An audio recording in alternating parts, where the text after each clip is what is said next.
Освоените 61.000 гласови на Амар Меценовиќ во вториот круг од локалните избори за левица е доволен показател дека во оваа партија ќе се преструктурираат опозицијските тенденции. Ставот на левица е дека огромниот број на неважечки ливчиња кои според партијата се претежно од неопределените гласачи е потекна неинтелигентен избор, бидејќи според нив тоа не е соодветен начин на изразување на задоволство во еден ваков изборен модел. Според политикологот Зорана Антовска, резултатот кој го освои левица, а е речиси идентичен како на последните парламентарни избори, е уште еден доказ дека членството и симпатизерите на партијата добро се мобилизирале. Бројот на гласови не треба да се гледа само како потенцијал, нели како апсолутен факт, бидејќи глас против ВМРО или против СДС не е апсолутен глас за левица, така што тука треба да бидеме предпазливи во тоа како ги анализираме овие податоци. И исто така, оно кој што можеше да биде забележано во вчерашните изјави на раководството на левица, а кое што особено многу ме загрижува со самиот факт на бројот на неважечки ливчиња, беше фактот дека тие се го повика гласачкото тело на СДС, нели да застане на парламентарните избори за нив.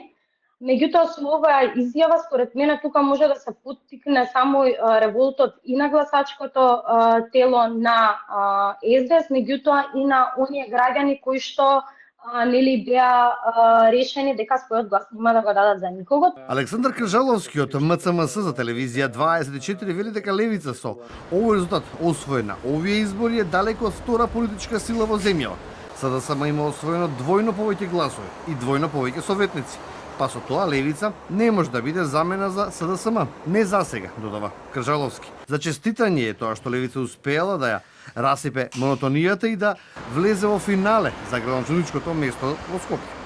Искуството овие 30 години ни кажува дека многу се обиделе и да наштетат и на СДСМ и на ВМРО ДПМН, меѓутоа тие две партии сепак обстојуваат како најголеми на македонската политичка сцена.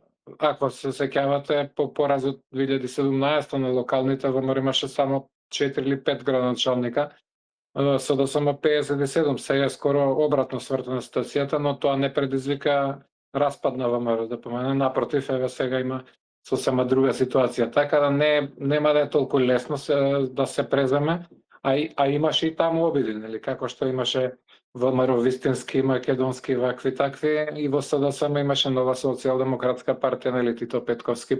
На овие локални избори левица го задржа трендот на раст на партијата, но доколку таа тенденција посакува раководството и во иднина мора да го промени начинот на комуникација и средствата со кои ќе се обидува да добие членови од други партии, но и да освои симпатии кај неопределените граѓани. Со овој стил на делување, како што во моментов го има партијата, достигнате пикот, сметаат аналитичарите. И након овие локални избори левица освои 64 советнички места во локалните самоуправи низ Македонија и ниедно градоначалничко.